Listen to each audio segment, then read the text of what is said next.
Hello friends, मैं Krishna sir आपके अपने यूट्यूब चैनल अनुराग एकेडमी में आप सभी का स्वागत है। फ्रेंड्स, मैं बता दूं कि मैं यह नहीं बताऊंगा कि हमारे अनुराग एकेडमी चैनल को सब्सक्राइब कीजिए, बेल आइकन की घंटी को प्रेस कीजिए। फ्रेंड्स, हमारा वीडियो आपको अगर अच्छा लगेगा तभी हमारे यूट्यूब चैनल अनुराग एकेडमी को सब्सक्राइब करोगे।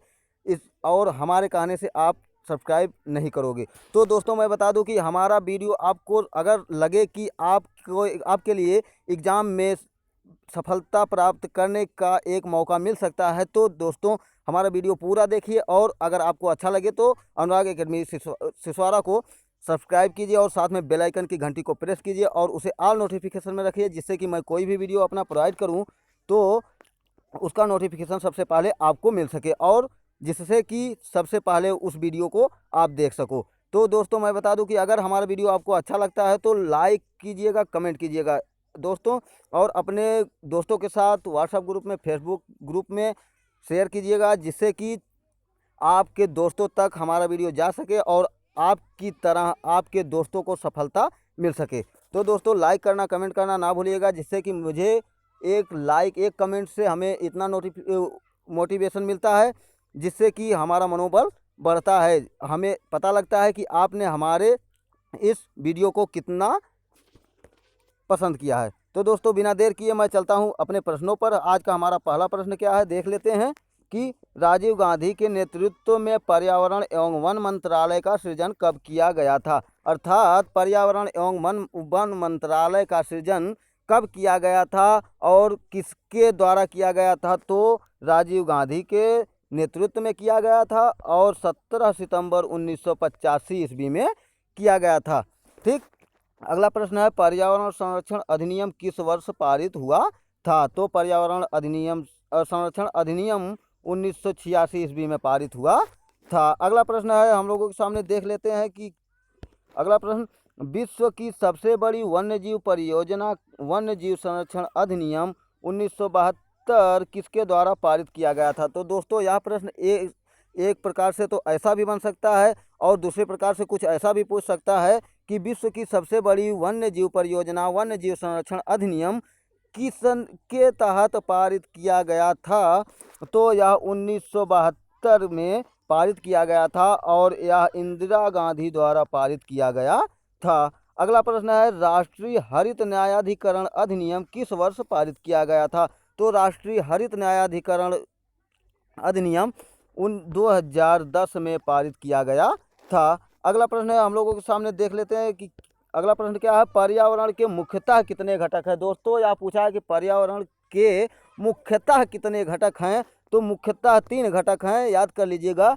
नंबर फर्स्ट है भौतिक या अजैविक घटक, नंबर 2 है जैविक घटक तथा नंबर 3 है ऊर्जा संगठन। तो अगला प्रश्न है, कौन सा मानव पर्यावरण का विध्वंसक माना जाता है। तो विध्वंसक अर्थात पर्यावरण को सबसे ज़्यादा हानि पहुंचाने वाला कौन सा मानव वो माना जाता है। तो वह प्रौद्योगिकी मानव पर्यावरण का विध्वंसक माना जाता है। अगला प्रश्न है, कौन सी विधा ने मानव को सामूहिक जीवन प्रदान किया है। तो वह कौन सी विधा है, पशुपालन है, जिसके द्वारा मानव एक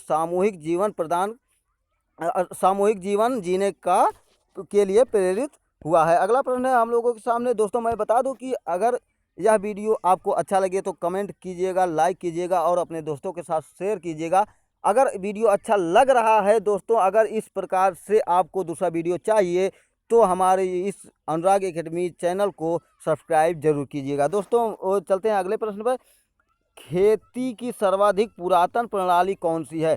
तो खेती की सबसे पुरातन प्रणाली झूम कृषि है, जो कि कई एग्जामों में प्रश्न बार बार रिपीट होते हैं। अर्थात NTPC, SSC, railway, GD, banking, ISPCS के लेवल तक इस प्रश्नों को इस प्रकार नहीं बल्कि इस प्रकार घुमा फिरा के कहीं ना कहीं पूछा जाता है। तो अगला प्रश्न है, विश्व तथा भारत में आज भी झूम या स्थानांतरण कृषि कहाँ पर प्रचलित है।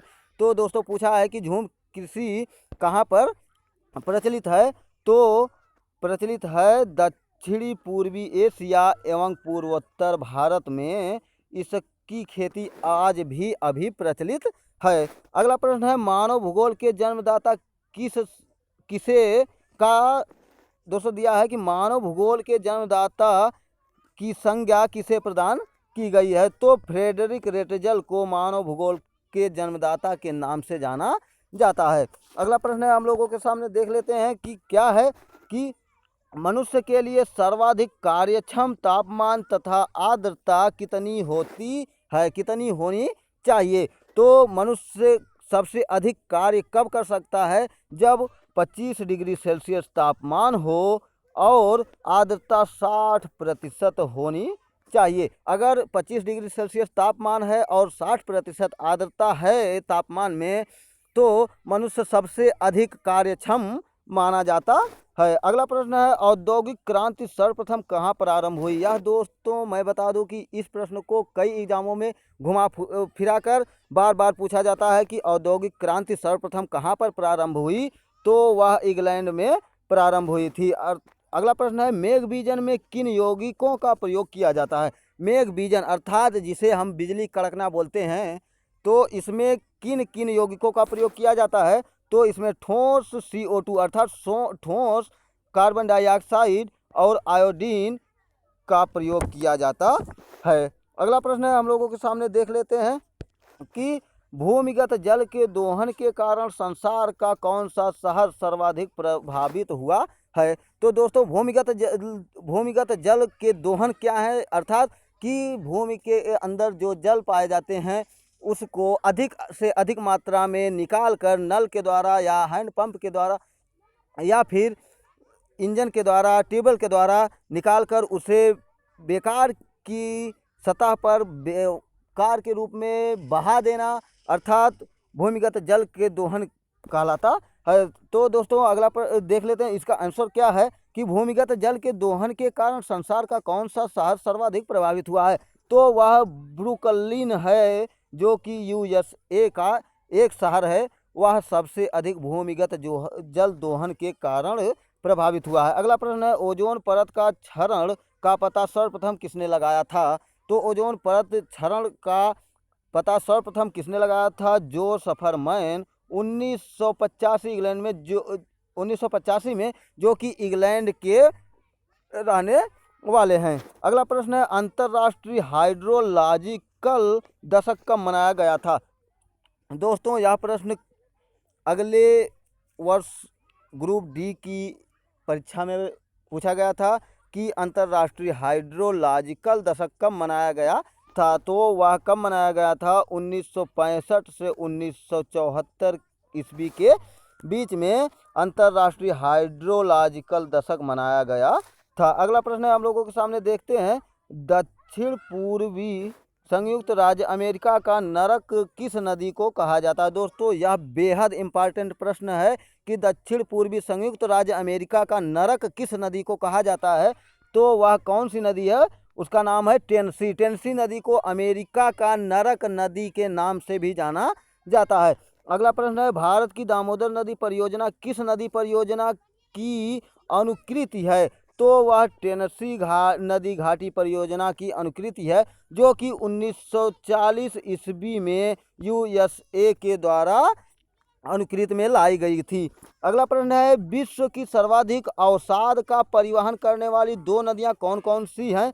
तो क्रमशः का अर्थात है कि मतलब है कि सब पहली नदी कौन सी है, या है येलो नदी जो कि चीन में पाई जाती है, और दूसरी है गंगा नदी। काफ़ी दोस्तों को पता होगा कि गंगा नदी कहाँ की नदी है, यह भारत की नदी है। तो अगले प्रश्न पर हम लोग चलते हैं देखते हैं कि अगला प्रश्न हम लोगों के लिए कौन सा प्रश्न है कि औद्योगिक क्रांति का सवेरा कब से माना जाता है। तो दोस्तों औद्योगिक क्रांति का सवेरा कब से माना जाता है, इस प्रकार से भी प्रश्न को घुमाकर पूछ सकता है, या फिर कुछ ऐसा भी पूछ सकता है कि औद्योगिक क्रांति की शुरुआत कब से हुई थी। तो 1960 ईस्वी में औद्योगिक क्रांति का सवेरा माना जाता है। अगला प्रश्न है भोपाल गैस त्रासदी कब और किसके कारण हुई थी, अर्थात किस गैस के कारण हुई थी। तो दोस्तों 3 दिसंबर 1984 को मिथाइल आइसोसाइनेट गैस के रिसाव के कारण भोपाल गैस त्रासदी हुई थी, जिसमें कि बहुत से लोगों की जानें गई थी। अगला प्रश्न है चेरनोबिल परमाणु दुर्घटना कब और किस देश में हुई थी? तो दोस्तों चेरनोबिल परमाणु दुर्घटना 26 अप्रैल 1986 ईस्वी को यूक्रेन के चेरनोबिल में हुई थी। इसमें भी बहुत से जान माल की हानि हुई थी। दोस्तों अगला प्रश्न हम लेके चलते हैं, देखते हैं क्या है कि 3 माइल आइलैंड दुर्घटना कब घटी थी? अर्थात 3 माइल आइलैंड दुर्घटना कब घटी थी? तो वह 28 मार्च 1979 ईस्वी में घटी थी। अगला प्रश्न है हम लोगों के सामने, धारणीय या स्थायी विकास की अवधारणा के प्रतिपादक कौन थे? धारणीय या स्थायी विकास की अवधारणा के प्रतिपादक कौन थे? ब्रांटलैंड, जो कि 1987 ईस्वी में प्रतिपादित की गई थी। अगला प्रश्न है, द्वितीय पृथ्वी सम्मेलन की संज्ञा किस सम्मेलन को प्रदान की गई थी? तो जोहानसबर्ग सम्मेलन, जो कि 2002 में किया गया था, उसे द्वितीय पृथ्वी सम्मेलन की संज्ञा प्रदान की गई थी। अगला प्रश्न है, भारत में गैर परंपरागत ऊर्जा स्रोत विभाग की स्थापना कब की गई थी? तो भारत में गैर परंपरागत ऊर्जा स्रोत विभाग की स्थापना 1982 ईस्वी में की गई थी। अगला प्रश्न है हम लोगों के सामने, देखते हैं कि राष्ट्रीय पर्यावरण अभियांत्रिकी शोध संस्थान NEERI कहाँ पर अवस्थित है? अर्थात कहाँ पर स्थित है? तो दोस्तों राष्ट्रीय पर्यावरण अभियांत्रिकी शोध संस्थान नागपुर में स्थित है। अगला प्रश्न है, पर्यावरण सुरक्षा अधिनियम को अन्य किस नाम से जाना जाता है? तो पर्यावरण सुरक्षा अधिनियम को अन्य नाम से जाना जाता है तो उसे छाता विधान के नाम से जाना जाता है, जिसे अम्ब्रेला लेजिस्लेशन कहा जाता है। अगला प्रश्न है, भारतीय नवीकरणीय ऊर्जा विकास अधिकरण की स्थापना कब की गई थी? तो 1987 ईस्वी में भारतीय नवीकरणीय ऊर्जा विकास अधिकरण की स्थापना की गई थी। अगला प्रश्न है हम लोगों के सामने, रियो +5 या पृथ्वी सम्मेलन +5 कब और कहां आयोजित किया गया था? तो 23 से 27 जून 1997 ईस्वी के मध्य न्यूयॉर्क में किया गया था।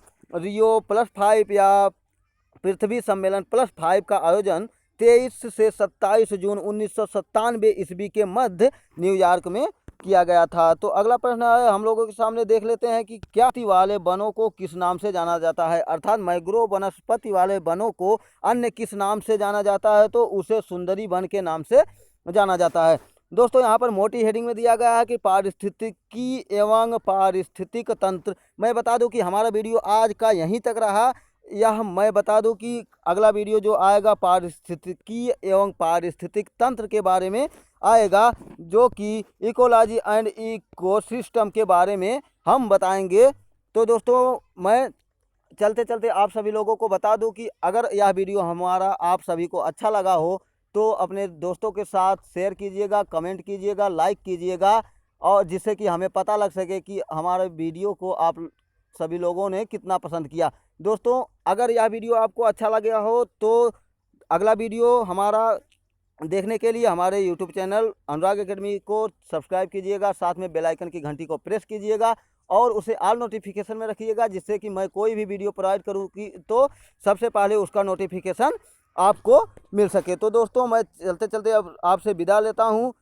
जय हिंद, जय भारत।